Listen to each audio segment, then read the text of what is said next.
You ask Tiger to solve. This deals with linear equations with one unknown.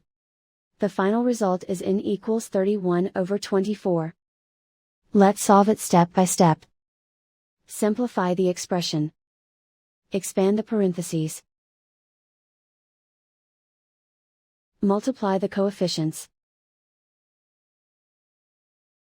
Simplify the arithmetic.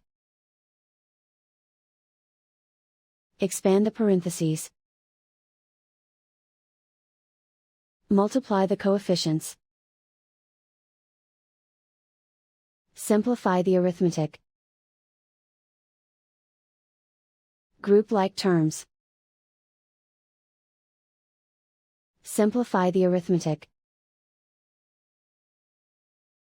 Group all constants on the right side of the equation. Add 62 to both sides. Simplify the arithmetic.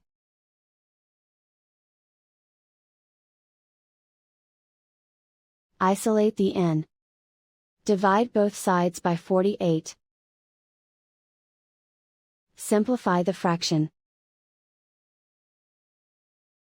Find the greatest common factor of the numerator and denominator. Factor out and cancel the greatest common factor. And so the final result is n equals 31/24.